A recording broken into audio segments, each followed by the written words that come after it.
Donnez une valeur éternelle à toutes vos actions.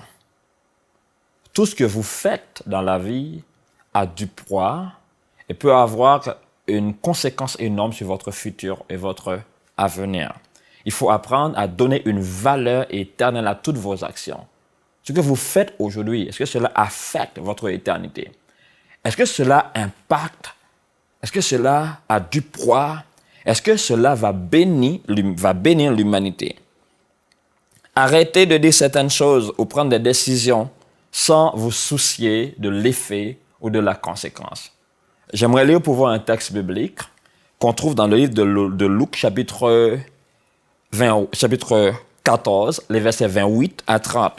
Car lequel de vous, s'il veut bâtir en une tour, ne s'assied d'abord pour calculer la dépense et voir s'il y a de quoi la terminer, de peur qu'après avoir posé le fondement, il ne puisse l'achever et que tous ceux qui le verront ne se mettent à le railler en disant « Cet homme a commencé à bâtir, il n'a pu achever. » Avant de prendre une décision, avant de dire quoi que ce soit, avant de dire n'importe quelle parole, avant de déclarer n'importe quel propos sur sa vie, sur sa famille, il faut penser à la conséquence. Il faut se soucier à la conséquence.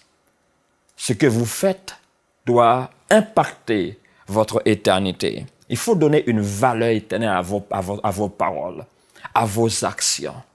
Il faut penser avec la perspective de l'éternité. Il faut vivre avec ce sentiment de l'éternité. Est-ce que ce que je dis aujourd'hui, quel effet cela va avoir sur ma vie, sur ma famille, sur mes enfants, sur ma postérité? Il faut donner une valeur éternelle à toutes ces actions, à toutes ces paroles, à toutes ces décisions, sachant que tout ce qu'on fait aujourd'hui a un effet, a un impact sur l'avenir. Il faut être prudent par rapport à ce qu'on dit. Et c'est pourquoi il faut apprendre à opérer dans l'esprit et moins dans la chair. Opérer dans la parole de Dieu, dans la crainte de Dieu, dans la soumission de la parole de Dieu pour vivre la vie que Dieu a prévue pour nous avant la fondation du monde. Nous sommes son peuple et le troupeau de son pâturage. Soyez bénis.